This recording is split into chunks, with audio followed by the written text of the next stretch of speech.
Welcome back to the Channel 10 for family. My Soccer World Cup experience in LA started by attending Unfiltered Soccer Live podcast, hosted by two of my favorite US soccer players, Tim Howard and Landon Donovan, with special guest Cameron Dicker from the LA Chargers. It was a fun experience to hear these guys talk about soccer and American football. My favorite part of this event was the meet and greet with Tim and Landon, where I was able to briefly say hello to the guys and take some photos with them.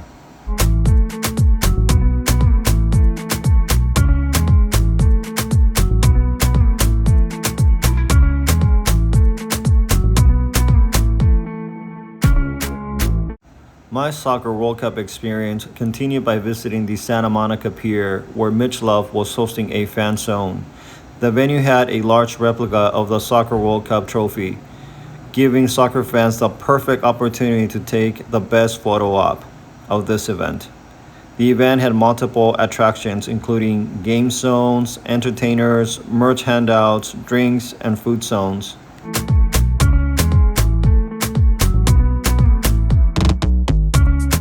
The event had a great turnout. I personally had a lot of fun spotting the various soccer jerseys in the event and watching people having fun and being happy. It truly felt like a big world party.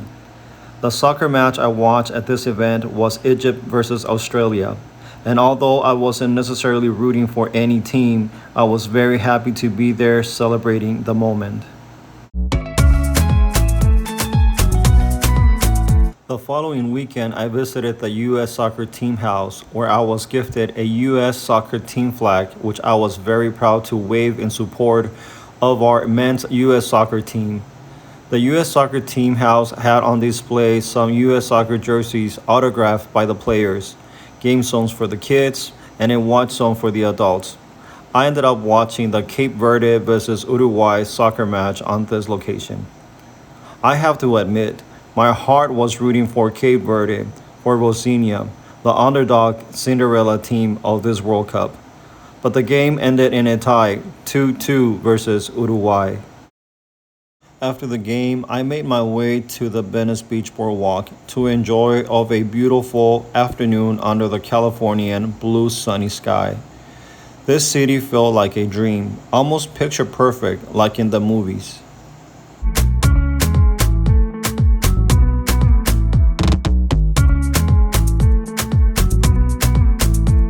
Like many of you, I too watched some of the World Cup games at work. Obviously, being Mexican myself, I could not miss the Mexico game versus South Africa.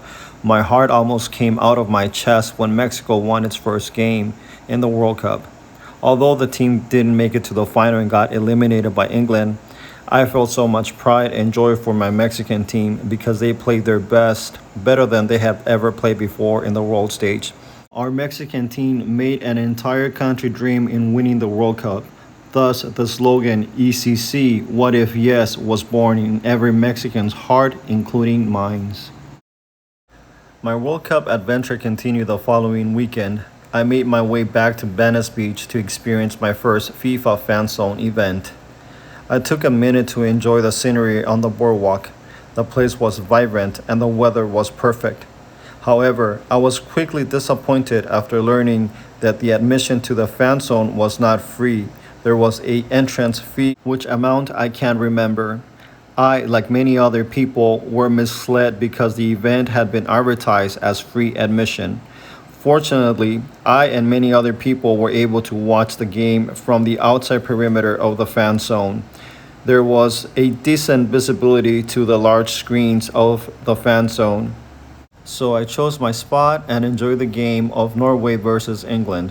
I'm not gonna lie, for this game I was rooting for the Norwegian team, mainly because England had eliminated Mexico from the World Cup and I wanted the gentle giant Holland to revenge our Mexican team. Unfortunately, Norway was eliminated as well and lost the match 1-2 versus England.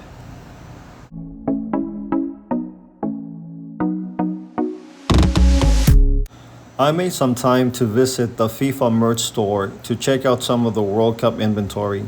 I didn't buy anything because everything was pretty expensive. but ended playing with a soccer ball and feeling like the GOAT, Cristiano Ronaldo. Sue! Sue! The day of the final World Cup match had finally arrived. Spain versus Argentina. While I had wanted to watch this game with a huge crowd, I had to settle to watch it at my gym while doing some cardio. I had worked an overnight shift and wasn't feeling my best that morning, so I did some cardio while watching both teams go at it.